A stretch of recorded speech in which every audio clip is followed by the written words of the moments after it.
what's the best piece of advice you've ever received? For me, the thing I live by the most, and the phrase that I've always repeat to myself is, this too shall pass. For me, that's been a good mechanism to help go through my life, because I've had lowest lows, highest highs, and I'm sure, as you know, when you have the lowest lows, a lot of people stay in that place and they never recover from it. But vice versa, when people have the highest highs, they think that it's going to last forever. So always keeping that in my mind, that this too shall pass, whether that's good or bad, it's been a good remedy for whatever life throws at me. When you've been with a person for a long time, there's days you wake up and you don't want to rip that person's clothes off, but you still wouldn't look anywhere else. That's still your person. That's the way that I view real love, which is maybe it's not fireworks and want to rip each other's clothes off 24/7 like the media portrays it. And it's a shame, because the way the media portrays it is if you're not feeling that anymore, it's oh, the spark's gone.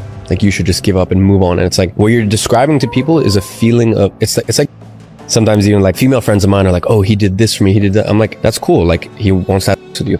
Talk to me what things are going to be like after 3 years, after he's gotten everything that he's wanted and he has nothing to benefit more from you. How is he showing up in year 3? For me, real love is when you show up more in year 3 or year 5 or year 10 or year 20 than you do in year 1.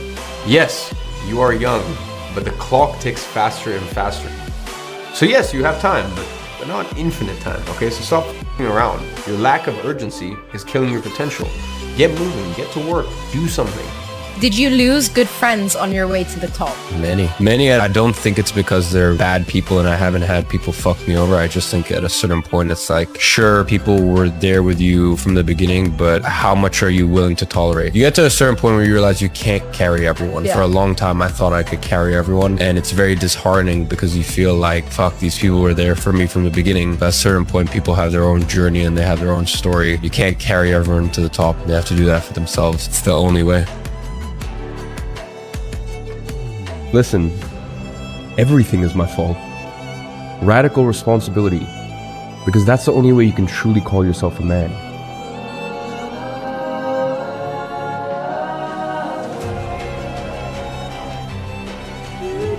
If you do want to be very successful, of course, the more successful you want to be, the more sacrifices you have to make. The more successful you want to be, the more intense your life has to be. And that's why I always tell people as well, usually there's a sweet spot. They're more money, the better. Now, of course, if you could make 100K or 100 million in a year and it comes with the same level of responsibility, then of course make 100 million in a year, without a doubt. But I've never seen a case where you make more money, but it doesn't come with more responsibility. There is no correct answer to these things. It's unique to you, and anyone telling you have to live this kind of life or this kind of life, it's not very authentic. One of the things about making money as young as I have, bought everything one could ever want to buy. I've done everything one could ever want to do. What's left? For me, the only thing is truth, and the only thing is spreading truth and really leaving an impact. Not in the way that most people say it, because most people will say they want to leave an impact, but at the end of the day, they won't put their money where their mouth is. They won't risk it all. And I've risked it all many, many times. I put myself in the firing line many, many times for what I believe in. And that's all that's left to me. Making a promise to a loved one, I think, is probably one of the most powerful things that you can do to guarantee your success. People will do more for their loved ones than they will for themselves. And that's a much stronger anchor than I want XYZ thing. Yeah, that's something I've often critiqued. I'm shocked that so many of these guys that buy a Lamborghini or some nice watch, and I'm have you taken care of your parents first? And I would guess that some of the time that's not the case. Listen, you're not a small little puppy at a dog shelter trying to beg someone to take you home and take care of you. You're a grown adult. Get your act together and only commit to the people that want to commit to you. The choice is yours, because quite frankly, most of you guys know how to work hard. It's not like hard work is the reason you're not where you want to be in life. The reason you're not where you want to be in life is because you don't understand how to take time and just squeeze everything out of it possible. And this is what the top 1% of people do. The top 1% of people can accomplish more in 1 hour than it takes you 10 hours. And until you learn those same abilities, you will forever be behind them. You are not poor. You're just underskilled.